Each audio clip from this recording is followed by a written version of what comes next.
What's up, YouTube? This is Too Raw for TV. So, look, I don't want to keep beating the same dead horse. I've done videos talking about this guy. Other people have done videos, man. But seriously, why isn't this guy in the NBA? When you look at the injuries that are afflicting various teams, and you look at the trials and tribulations this guy has gone through, I'm really wondering about this quote unquote NBA family. You always hear about the NBA family and how they look out for one another. It's a mockery. It's a shame that this dude don't have a damn job, man. It's an absolute shame that this guy don't have a job in the NBA.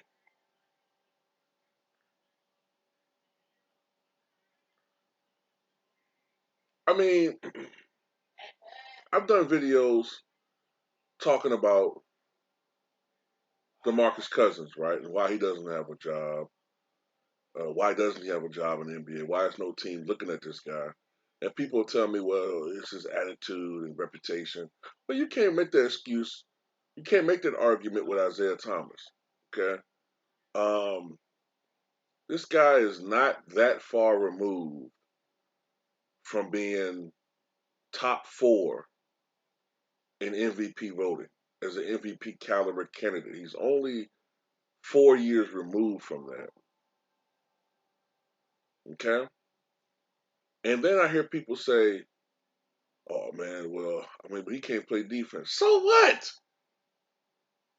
I'm so sick of people like, okay, so with this guy, it matters if he don't play defense. But Tyler Hero, he cool though. Duncan Robinson, he cool though.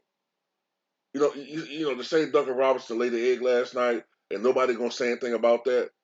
You know what I'm saying?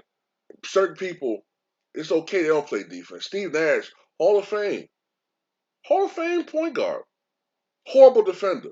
Nobody talks about that. But Carmelo Anthony, oh, he don't play defense. Oh, oh, DeMarcus Cousins, he don't play defense. It's like when you wear a headband, you know what I'm saying, you expect to play defense or something. every, every player I know that wear a headband or has worn a headband, people want to critique him, you know. Whatever that is, I don't know. But at the end of the day, man, Isaiah Thomas proved to be a clutch and dependable scorer wherever he was, whether he was playing Phoenix, even with the trash Kings at the time, playing with DeMarcus Cousins, actually, if I'm not mistaken. And then with Boston, he really fit into that system. The system was revolved around him, and it worked. It worked. The dude was putting up 29 points a game, and most importantly, with the points that he was scoring were impactful points. I used that term before, right? He was leading the NBA in points in the fourth quarter. As a matter of fact, going back to 1997, I believe, he had the second most points during that time period. Going back to 1997 now, we're talking about uh, guys like Tracy McGrady and Allen Iverson, Tim Duncan, uh, all these great scorers, with the exception of Kobe Bryant in 2006, when Bryant averaged 35.4. Isaiah Thomas scored more points in the fourth quarter than any player in that time frame. We're talking about Paul Pierce. We're talking about Carmelo Anthony. We're talking about Dirk Nowitzki. We're talking about Kevin Garnett. We're talking about Shaq. We're talking about LeBron James. We're talking about Dwayne Wade. We're talking about all these guys.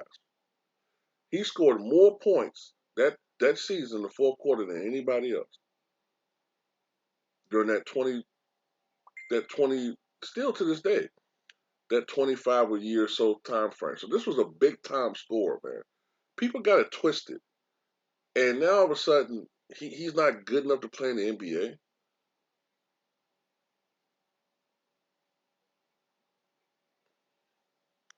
You know, I just find it hard. I just find it hard to believe, man. The guy, yeah, it's not the NBA, but the guy just scored 81 points in the Pan Am League. I just find it hard to believe that the guy isn't capable of putting up 10 points off the bench somewhere. Just 10 points. I'm not saying he's going to be coming to the NBA and putting up 30. I'm not saying that. Those days are probably done. But him being a asset to a team offensively, I refuse to believe that he can't do that.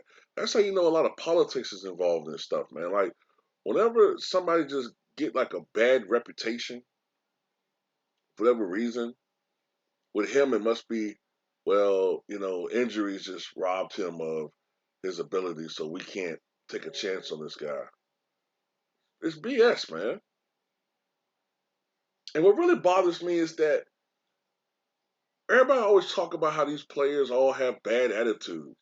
These players, they aren't professional. And he was the epitome of that. It really bothers me, man. I'm telling you. It bothers me to see a guy like Ben Simmons. Yes, he's talented. Yes, he has potential. Okay?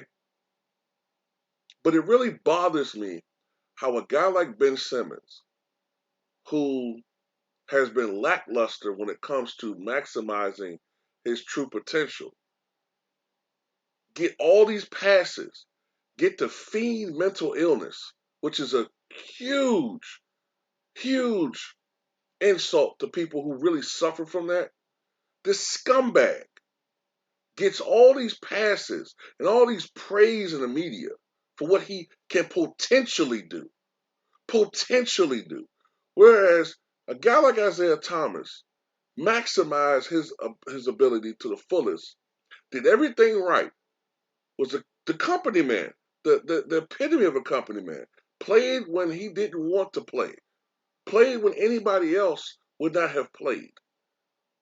Tragedy upon tragedy.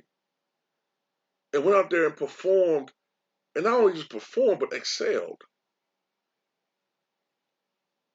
Led his team farther than anybody thought they would go. And he gets an injury. And everybody just cast him aside like he was trash. We didn't do that to Grant Hill. I'm not comparing him to Grant Hill, but we didn't do that to Grant Hill. You know, that says a lot about, well, I'll put it even better, be more precise. The Orlando Magic didn't do that to Grant Hill. That shows you why a lot of people look at the Boston Celtics, especially when Danny Ainge was running it, as a scumbag organization. So yeah, I wonder why all these players today who have all this pull, it's a players league, they can't go to the general manager and lean on them to give this guy an opportunity. It makes no sense.